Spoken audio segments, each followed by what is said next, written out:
Ustedes nunca entenderán. No hay manera que nosotros entendamos cómo ese gran sacrificio que Él hizo descendió y nos reconcilió de regreso a Dios. Entonces Él fue de regreso y dijo: ahora yo no los dejaré huérfanos, regresaré otra vez y estaré con vosotros, aún en vosotros, hasta el fin del mundo.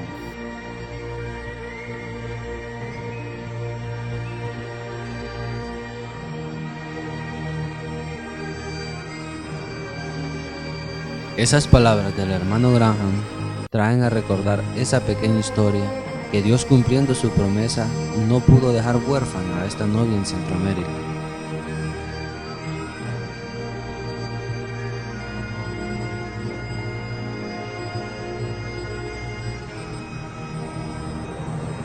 Primera de Pedro 1:10 al 12.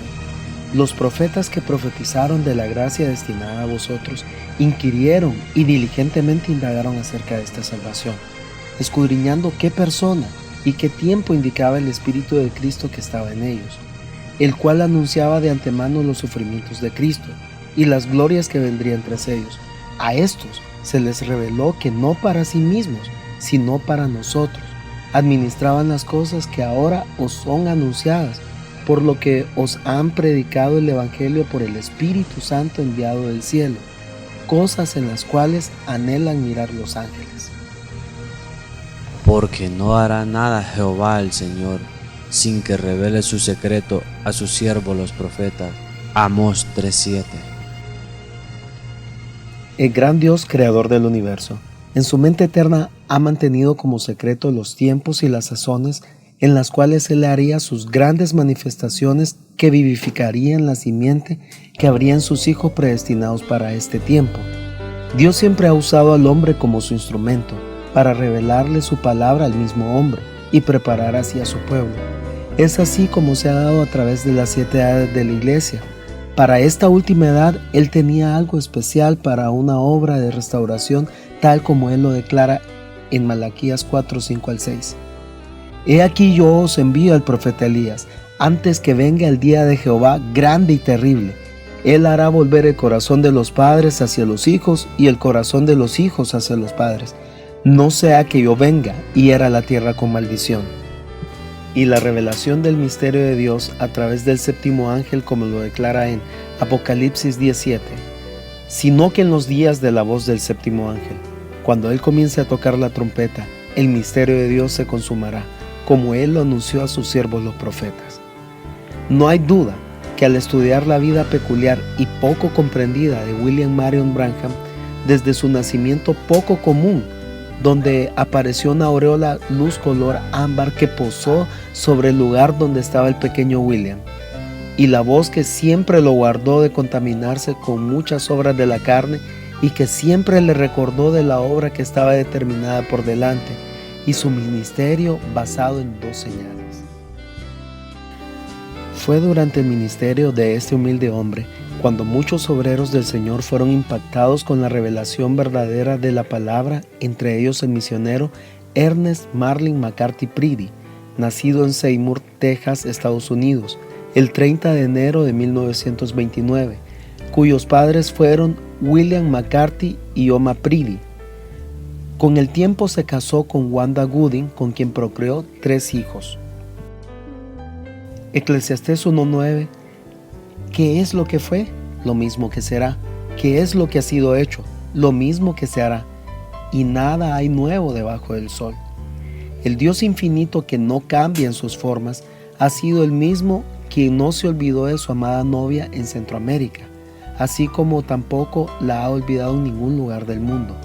Semejante al pasaje de la conversión del gran apóstol Pablo en el capítulo 9, versículos del 1 al 19 en el libro de los Hechos, donde el Señor Jesucristo le apareció al apóstol Pablo mientras iba camino a Damasco, así también le apareció a Ananías para que orara por el apóstol, el mismo Señor obrando en ambos parajes. De similar manera se desarrolla la siguiente historia, que se remonta allá por 1957, cuando un humilde siervo del Señor de nombre Ernest Marlin McCarthy, más tarde conocido como Ernesto McCarthy, se encontraba llevando un novedoso mensaje que estaba causando grande revuelo por los Estados Unidos y otros países del mundo. Fue así como una noche, mientras el siervo descansaba, que en uno de sus sueños se le apareció el Señor dándole una extraña comisión donde le decía: ve a Honduras, allí hay un pueblo que me aclama. En ese momento el hermano le pareció algo extraño, pues ni siquiera sabía que existía un lugar llamado Honduras.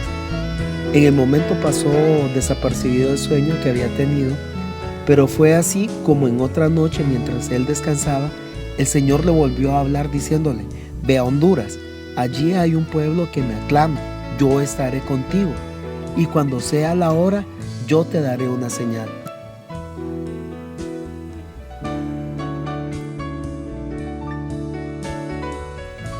Sin embargo, en una o dos maneras habla Dios, pero el hombre no entiende.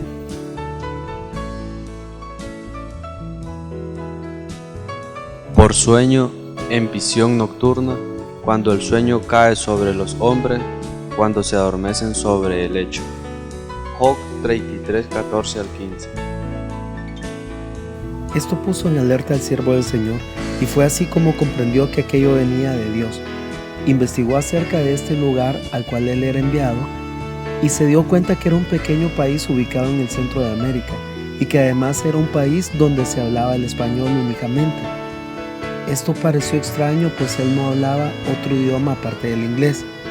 Pero era la comisión de Dios y él descansó en eso, creyendo que su Señor tendría alguna manera para llevar este glorioso mensaje a ese pueblo que aclamaba por él.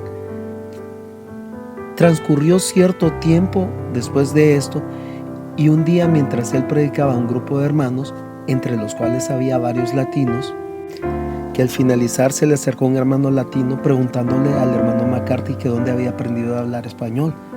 El hermano McCarthy, sorprendido, le dijo: hermano, pero yo no prediqué en español, yo prediqué en inglés. Ante lo cual se sorprendió que los hermanos latinos lo escucharon en español y que los hermanos estadounidenses lo escucharon en inglés. Fue tan glorioso este evento porque era perfecto como solo Dios lo puede hacer.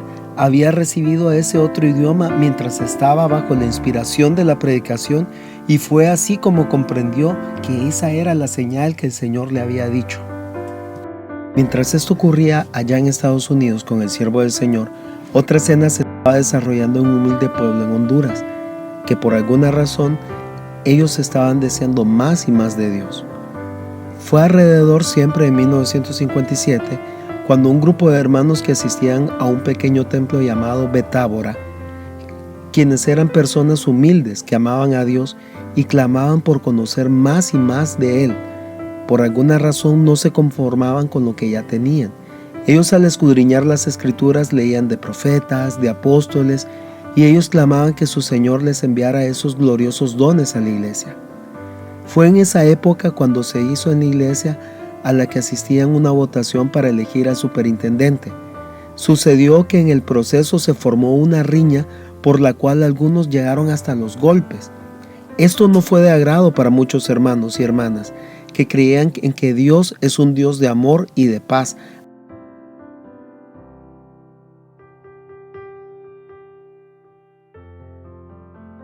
Hermano Cristino Enríquez, ¿cuál fue la causa por la que ustedes decidieron separarse de la iglesia de Betábora? Nosotros pertenecíamos a la iglesia de Betábora, que era Pentecostés. Entonces, allá, en una votación que hicieron para pastores, ¿verdad?, se pelearon en la iglesia y sacaron hasta puñales. Entonces nosotros dijimos que ahí no estaba Dios, ¿verdad?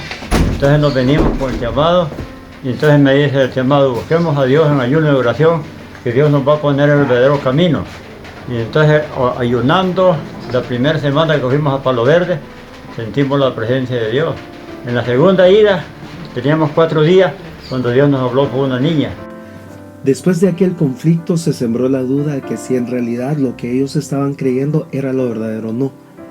En ellos se despertó también una sed por algo que no sabían qué era, pero algo sí era seguro: deseaban más de Dios. Fue en uno de esos cultos chapados a la antigua que duró toda la noche, en donde el Espíritu se derramó con tal poder que una niña de 12 años de nombre Rebeca, inspirada por el Espíritu Santo, profetizó y dijo lo siguiente: así dice el Señor, les envío un siervo con un mensaje nuevo. Es lo que ustedes han estado pidiendo, reciban. Hermana María de Centeno, ¿cuál fue la profecía que Dios envió a través de la niña Rebeca? Ella dijo, dice el Señor, hermano, dice que vayan a Choluteca, dice que ahí les tiene, dice, un siervo americano, dice que les trae buenas nuevas de salvación, dijo.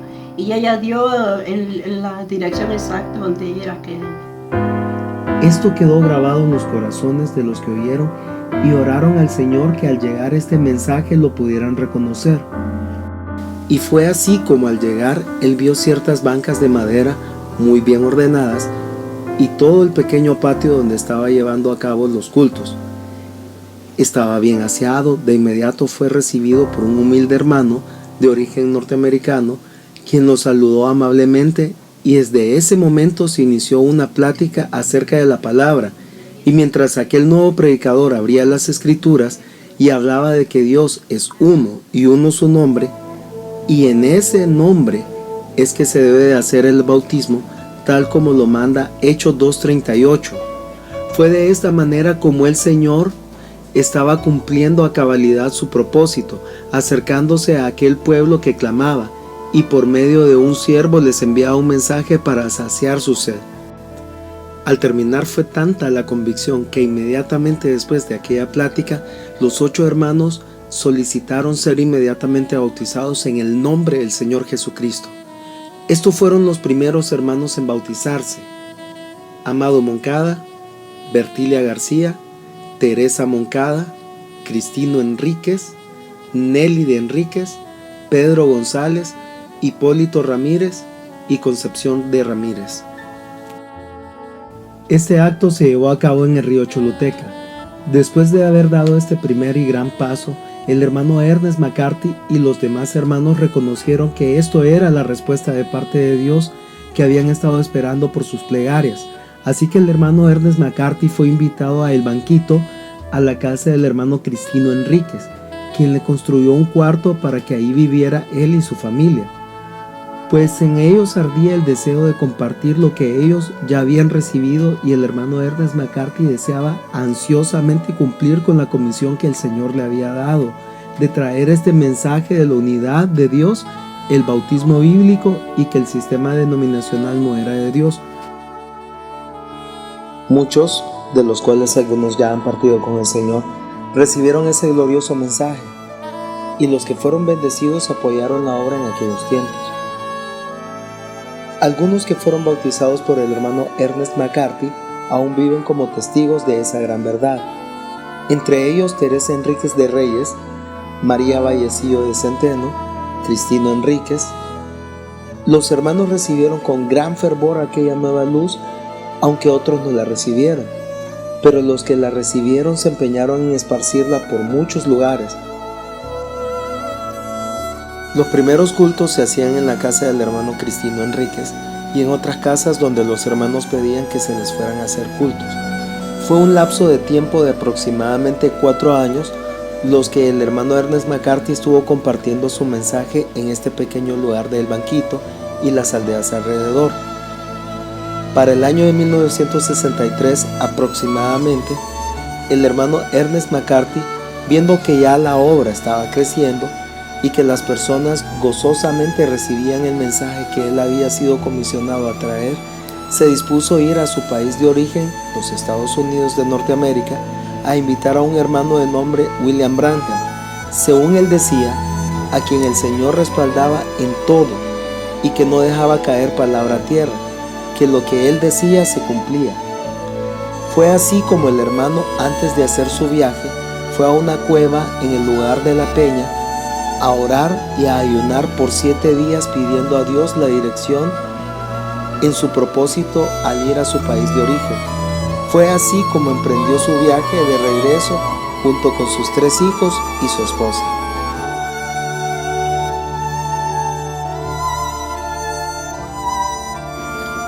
Al poco tiempo de haber emprendido su viaje, los hermanos de El Banquito recibieron la trágica noticia que el hermano Ernest McCarthy había sufrido un accidente, en el cual un automóvil impactó con el del hermano, haciendo que el carro en el que iba el hermano Ernest McCarthy y su familia cayera por un precipicio, provocando la trágica muerte de él y de 2 de sus hijos, sobreviviendo solamente su hija mayor y su esposa.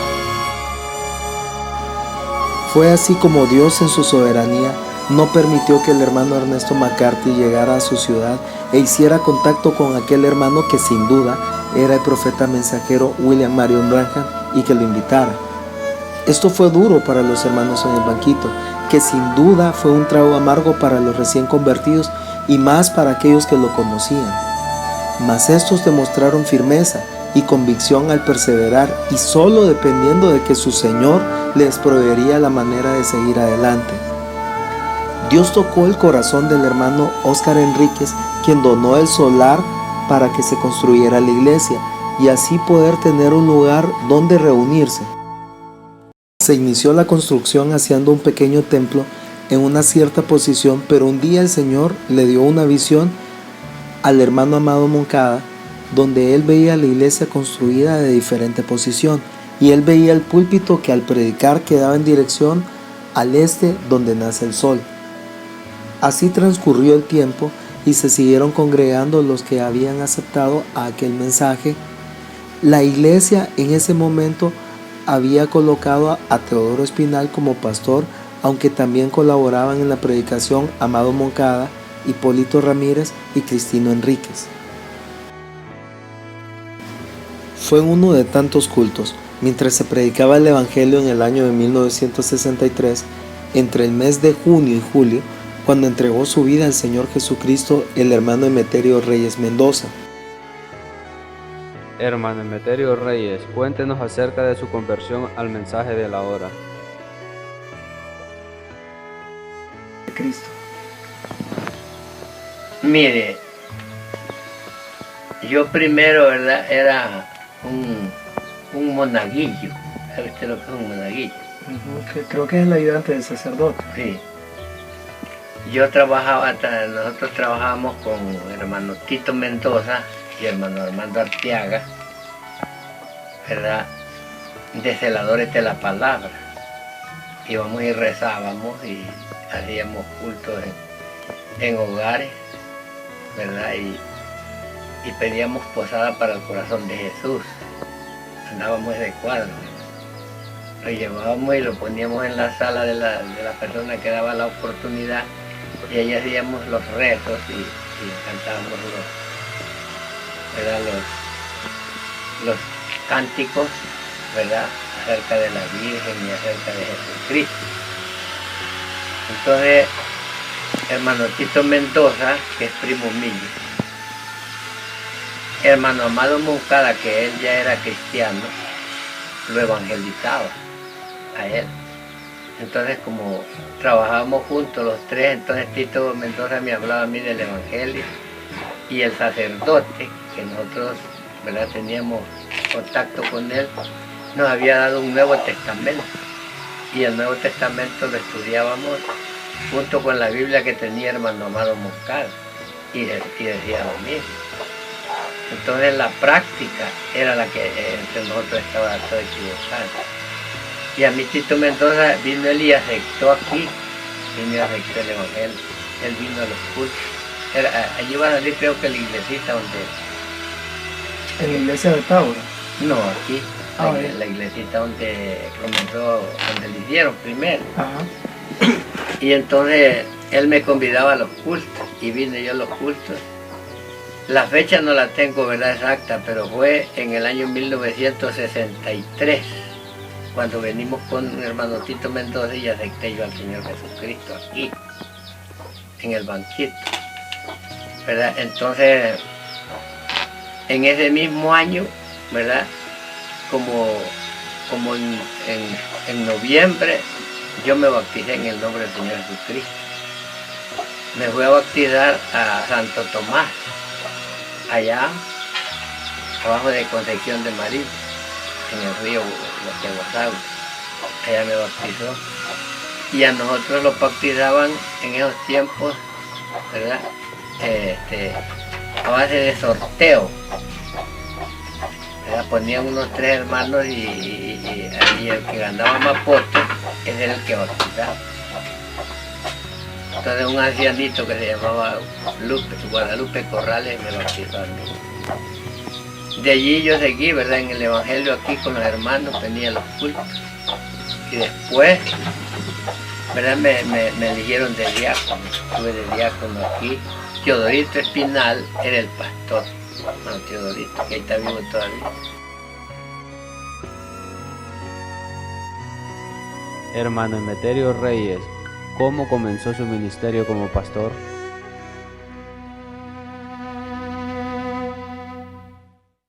Fuimos a un culto a San Judas, aquí, buscando el corpus.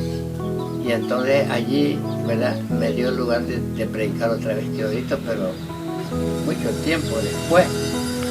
Me acuerdo que allí prediqué, yo, ¿verdad? Prediqué en el texto que dice, donde está el Espíritu del Señor, ahí hay libertad. Entonces, si el Espíritu de Dios estaba con nosotros en ese culto, había libertad para aceptar, para cantar, para testificar. Y entonces después seguimos, ¿verdad? Él siguió de pastor. En un tiempo que tuvimos de una vigilia, ¿verdad? De 4 días aquí y ayuno también. El Espíritu Santo entonces habló ¿verdad? A través de hermana Celina, la esposa de Teodorito, a través de Modesto, era el otro. Y la otra no me recuerdo, fueron 3 los hermanos los que usó el Señor para dar la profecía. Y el Señor dijo en esa profecía que quitaba a Teodorito de aquí, de pastor, y lo ponía en Concepción de María San Zapote, porque él tenía más experiencia para lidiar con gente nueva. Y como aquí la gente ya estaba más madura, entonces él me colocaba a mí de pastor porque la gente estaba más madura y me podía sobrellevar en lo que yo no entendía. Así fue que comencé el pastorado. Y entonces, ¿verdad? Eso fue el 9 de octubre del 1966. Así se continuó con la predicación de la palabra por las aldeas y caseríos de alrededor hasta donde se les fuera posible, y hablándoles de aquel nuevo mensaje que había sido traído por parte del Señor, que hablaba acerca de la unidad de Dios, el bautismo bíblico y que el sistema denominacional no era de Dios. Fueron firmes en esta gran revelación que habían recibido, no cesando de buscar más y más de Dios. Fue para el año de 1966, en el mes de octubre, mientras estaba en uno de aquellos cultos y gozándose en la presencia del Dios vivo, cuando el Señor habló por medio de profecía a través de 3 hermanos, que ellos fueron Modesto Ramírez, Hipólito Ramírez y la hermana Cecilia Cuello, diciendo: así dice el Señor, Emeterio Reyes es colocado como pastor aquí en la iglesia local. Esta es una iglesia con un poco más de experiencia y lo sobrellevarán. Teodoro Espinal es enviado como pastor a la iglesia en La Granada. Esta es una iglesia joven y él con su experiencia los sabrá guiar. También son colocados en el ministerio como evangelistas Pedro Vallecillo, Cristino Enríquez y Lisandro Hernández. Así, ese día, 9 de octubre de 1966, fueron posicionados estos siervos del Señor por la misma boca de Dios, teniendo el cuidado de su pueblo y ordenándolo. Para el año de 1967, siendo ya pastor el hermano Emeterio Reyes, le escribió al hermano Oscar Galdona, quien era pastor de la iglesia en Barquisimeto en la República de Venezuela, quien se convirtió en un gran apoyo enviando mensajes en cinta y explicando con mayor claridad las verdades en la palabra que hasta ese entonces no se tenían en claro del ministerio de Malaquías 4:5 y de Apocalipsis 17. Pero el Señor en su sabiduría obró de una manera especial, llevando a su pueblo de gloria en gloria a medida que Él revelaba su palabra. Entre los años de 1968 y 1970, el hermano Samuel Johnson visitó a El Banquito explicando muchas de las verdades que aún no se conocían en esa época, como ser los mensajes de las 7 edades de la iglesia y los sellos, los cuales fueron mensajes nuevos, nunca antes escuchados, pero así el Señor iba dando el crecimiento espiritual hasta entender con claridad que Dios había enviado un profeta mensajero para restaurar lo que se había perdido de la palabra a través de las edades. Es glorioso saber que un rayo de luz de ese precioso avivamiento nos había alcanzado a través de nuestro apreciado hermano Ernesto McCarthy. De esta manera se inició a esparcir el Evangelio para muchos otros lugares, como ya lo habíamos mencionado, iniciándose en la aldea del Banquito,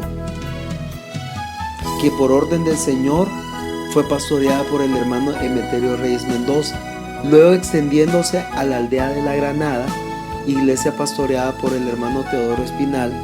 La siguiente se inició en Sabana Larga, pastoreada por el hermano Tito René Mendoza, y así a los diferentes lugares en la República de Honduras y aún más allá, pasando a través de las fronteras a los países vecinos de Nicaragua, Costa Rica, Panamá, El Salvador y Guatemala.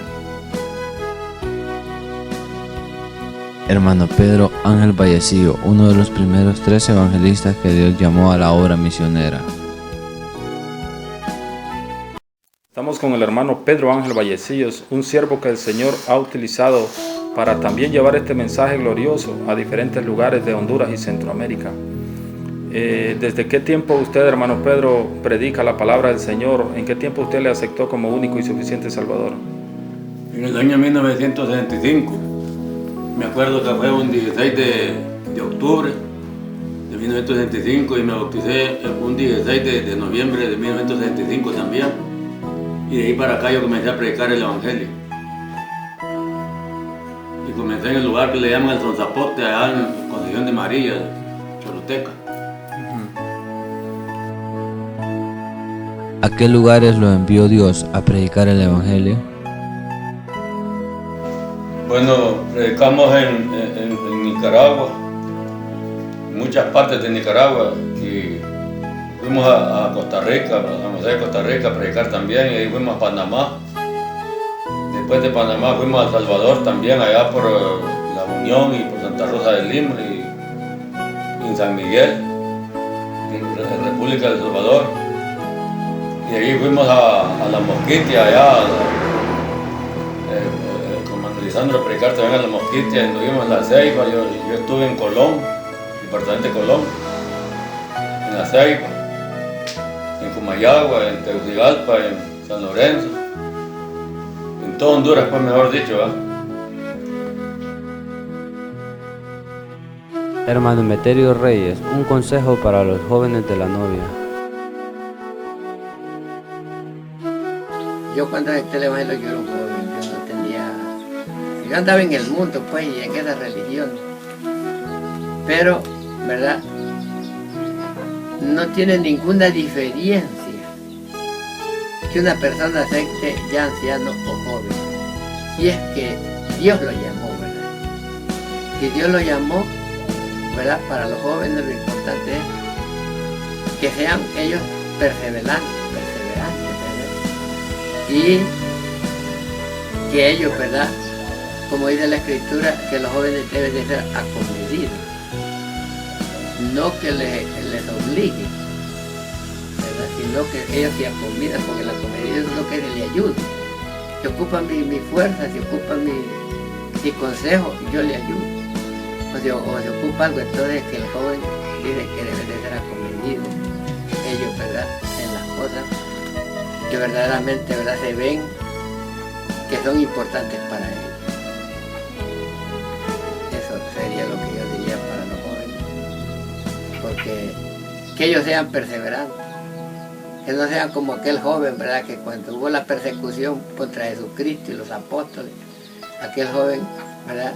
Huyó desnudo, huyendo. Ustedes lo han leído, creo. Sí, sí. Se fue huyendo el joven porque tenía miedo. Pero siendo un joven como fue, ¿verdad? Antipas, que está en la edad de Pérgamo, creo. Antipas fue un joven valiente que murió por causa del Señor Jesucristo. es que no hay diferencia, hermano, entre el anciano y el joven en cuanto a sostenerse firme. Si el día es revelado, es igualita la cosa.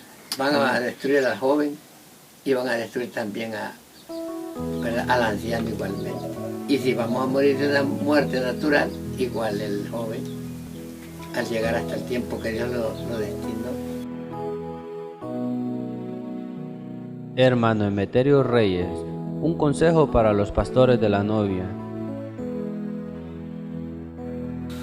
Mire, primeramente le diría a los pastores que ellos se queden con el mensaje y con la palabra.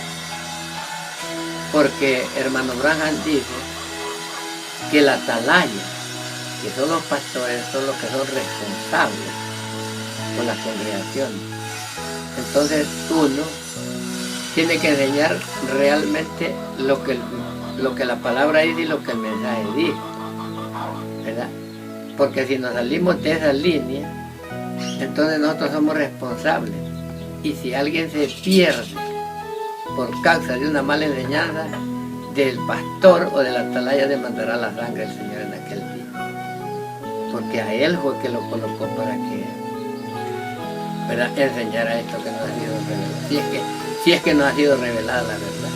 Hay quien pues anda enseñando y no tienen todavía la revelación de la verdad, porque luego se ven que están separándose de la palabra, del mensaje.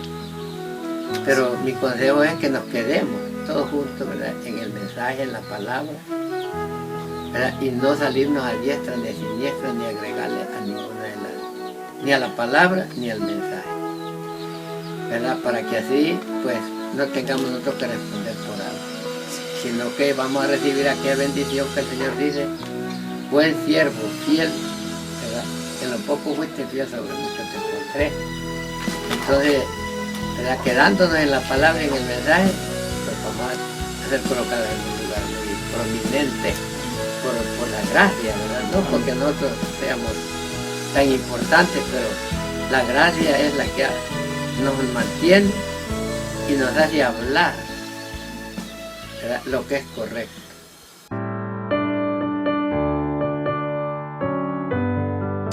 Deuteronomio 8, 2 al 3. Y te acordarás de todo el camino por donde te ha traído Jehová tu Dios estos 40 años en el desierto, para afligirte, para probarte, para saber lo que había en tu corazón, si habías de guardar o no sus mandamientos.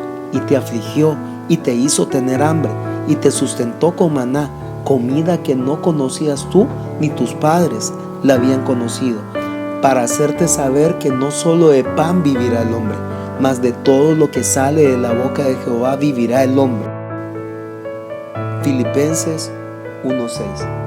Estando persuadido de esto, que el que comenzó en vosotros la buena obra, la perfeccionará hasta el día de Jesucristo.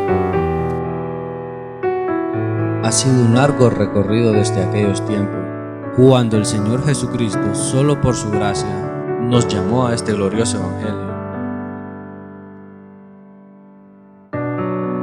Unos corrieron llevando el mensaje por muchos lugares, otros se han levantado con grandes dones, causando grandes avivamientos en diferentes lugares, muchos de los cuales al transcurrir del tiempo se han retractado, porque corrientes han salido arrastrándolos y los hemos visto dispersarse en sus propias formas de creer, pero sabemos que uno solo es el mensaje.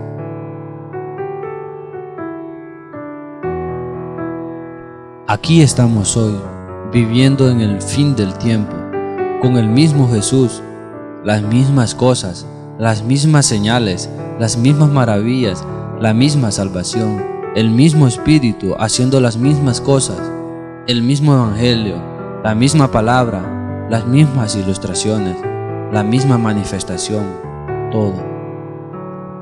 Nos es necesario no descuidar esta gran salvación, pues tendremos que dar cuenta algún día de lo que hacemos con el Hijo de Dios. Verdaderamente somos la continuación del libro de los Hechos.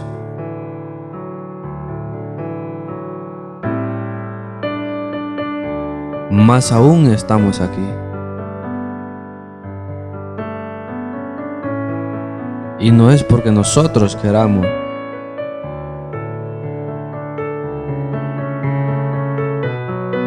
Es tu gracia nada más, Señor mi Dios,